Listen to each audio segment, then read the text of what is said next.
Hey everybody, Major Time here with the Warbrain on a review of Duke Nukem Forever. This game has been in development for over a decade. Was it worth the wait? Well, to answer that question, yes and no.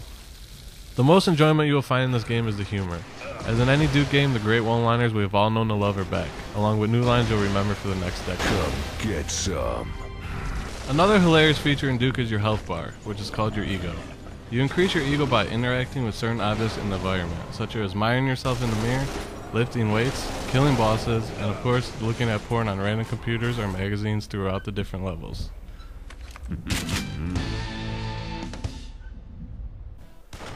Duke also has tons of different weapons you will acquire throughout the campaign. Pistol, machine gun, rocket launcher, railgun, lasers, pipe bombs, freeze ray, and the list goes on. You will have no problem finding different ways to kill enemies to keep you entertained. You also acquire 3 different power-ups to use in the game. One of them is a can of beer, which lets you take more damage but makes your vision blurry. The second power-up is steroids, which lets you punch normal enemies to kill them instantly. The only downfall is you cannot use any weapons until the steroids wear off. The last power-up is a hologram of Duke. When you use this, it creates a fake image of Duke running around shooting randomly to distract the enemies. At the same time, you become cloaked, so either you have the choice to run and hide, or go around blasting enemies, and they'll never know what hit them. Right away, the first thing you'll notice is how dated the graphics are. The whole time you're playing, it looks like you're playing a PS2 or original Xbox game.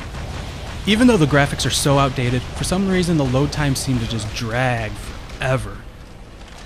The driving segments in this game are terrible.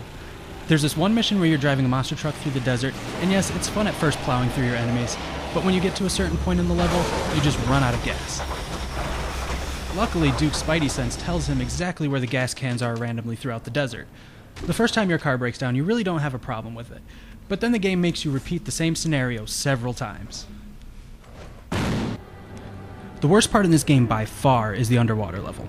You can compare it to the underwater level in Sonic, where you struggle to find air bubbles so you don't drown, and you can't swim, you just kind of basically walk through the water. But in this, it's even worse. You're trying to fight enemies, open valves, and solve puzzles which lead to a completely nerve-wracking experience. Duke does have a competitive multiplayer, but it's just one of the worst experiences you'll have online. There's only 4 game modes, and they're just the stereotypical deathmatch, team deathmatch, capture the flag, and king of the hill. No matter which game you choose, it just boils down to the same thing. Everybody running for the power weapons just to get easy kills. The online takes no skill whatsoever. It's all a matter of who has the rocket launcher or the double rocket launcher.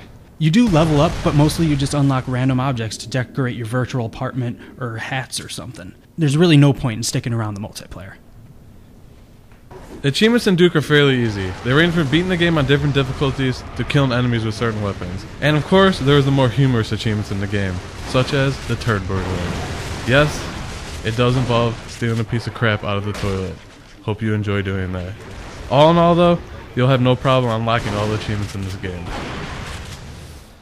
Duke may be a fun game, but not one that is worth the full retail price. Rent or just borrow this game from a friend. Didn't you tell me that before? Now we look like an ass in front of Duke Nukem. Alright, this was Major Tom and Warbrain. See you guys next time when we review Lego Pirates of the Caribbean. Another day, another disembowelment.